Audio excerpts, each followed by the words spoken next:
What's going on, everybody?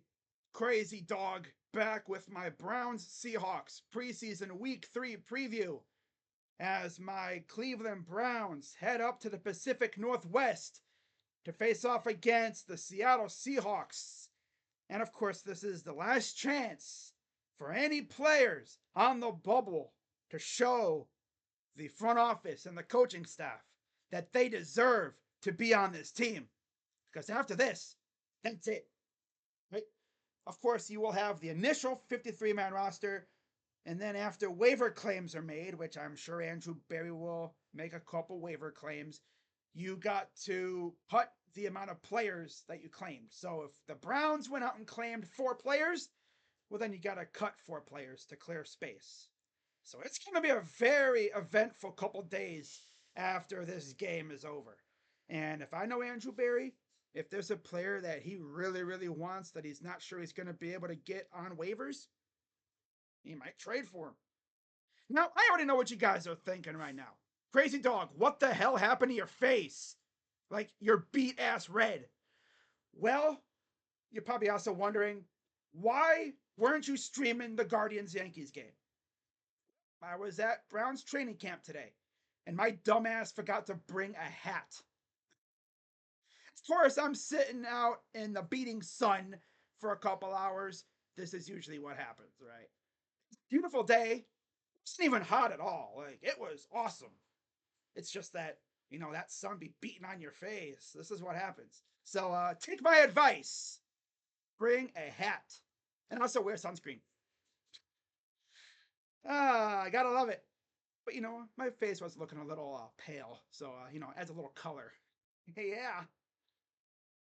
But anyways, let's get into talking about this game. Now, before I do, I got some news to talk about from Mary Kay Cabot earlier this afternoon, right before practice got underway. Of course, the reporters met with Kevin Stefanski, and this is what he pretty much had to say.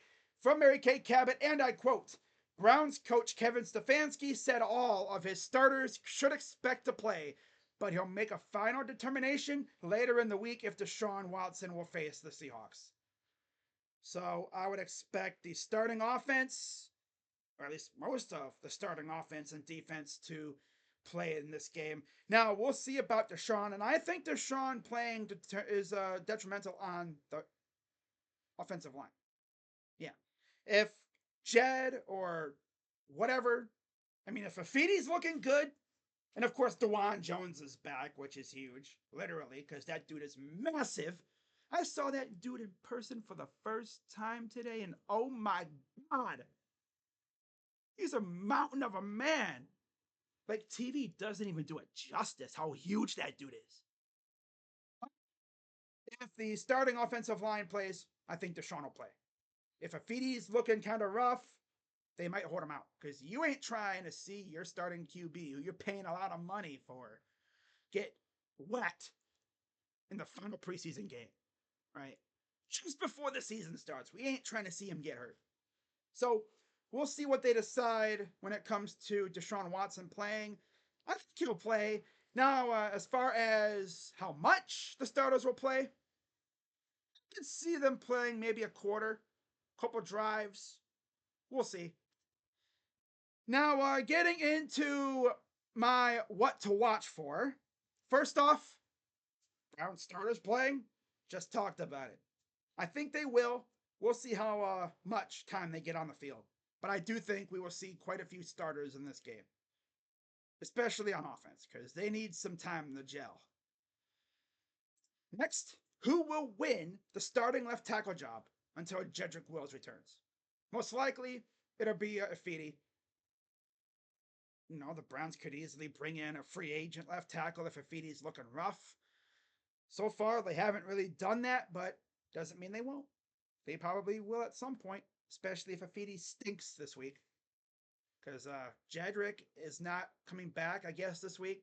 That's what it sounds like. So the wait continues, of course. So yeah, it'll be interesting to see who takes the left tackle job until Jed comes back. And then who solidifies their spot on the initial 53? Notice I said initial 53, not the final one. I'm talking before waiver claims, right? Who's going to be that one player that shocks us all that makes the initial 53-man roster? We'll see what happens there. But I think it's going to be a fun couple days on Brown's Twitter after this game's done on Saturday. All right, my player to watch. I'm going with the whole entire starting offense and defense and the ones who play. Yeah. I think it's going to be fun. It's going to be interesting to see what the starting offense does. And I want to see the starting defense on the field together again. I want to see Myles Garrett wreak havoc for at least a couple drives and then take him off the field and wrap him in bubble wrap.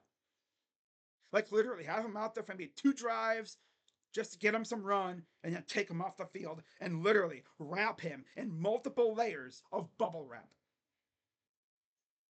Put him on house arrest until the freaking season. You are not leaving your house until week 1's over, until the season's over. I said week 1, but I'm like, no, the whole season. Don't leave your damn house, fool. Putting you on lockdown. You only leave on game days. And practices, of course. Like after practice, you go right back to your house and you sit down in your gaming basement, whatever you have, and you just chill. Don't do anything. Except work out, of course. Gotta make sure you stay yoked. But yeah, you get the idea. And then, of course, my prediction, as always, it's kind of a joke kind of thing, But Browns get through this game healthy.